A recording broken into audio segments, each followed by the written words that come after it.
اهلا بيكم في مطبخ السعادة. النهاردة هنعمل ايس كريم المشمش بطريقة سهلة وبسيطة، ودي المقادير. اول حاجة عندنا الكريمة نحطها، هي كريمة مثلجة، كريمة خفق حلويات مثلجة، نحطها مع الكريم شانتيه ونبتدي نخفقهم مع بعض لمدة دقيقتين 3. وبعد كده عندنا مربى المشمش، وطريقة عملها في رابط اسفل الفيديو. دي هنحط على حسب الرغبة بتاعتنا، ممكن نحط كتير قليل كل واحد وعلى حسب رغبته.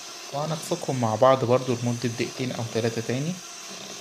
وممكن نحط الوان زي ما احنا نحب، يعني في ناس عايزاه اورنج ممكن تعمله اورنج او اصفر. بعد كده نحط الحليب المكثف المحلى، نبتدي نخفقهم مع بعض لمدة برضو دقيقتين 3. بعد كده نجيب علبة محكمة الغلق ونبتدي نحط فيها الايس كريم بتاعنا. ممكن نحط برضو صوص من المربى بتاعة المشمش، ونبتدي نعمل بيها خيوط بالشوكة زي ما حضراتكم شايفين.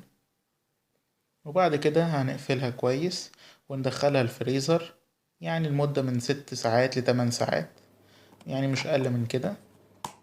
وبعد كده هنخرجها من الفريزر، بتكون معانا بالشكل ده، بتكون كريمية جدا ومن غير أي قطع تلج نهائي. وهنبتدي نحطها في أي بول عندنا أو أي طبق، تتقدم بالشكل ده زي ما حضراتكم شايفين. أو ممكن لو هنحط لون بتكون بالشكل ده، او ممكن تكون برضو نفس الشكل التاني ونزينها ببعض من قطع المشمش او المربى اللي احنا عاملينها. اتمنى الفيديو يكون عجب حضراتكم وان شاء الله تجربوها.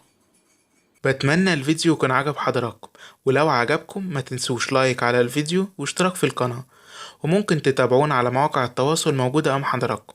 والى اللقاء ان شاء الله في فيديوهات جديدة على مطبخ السعادة.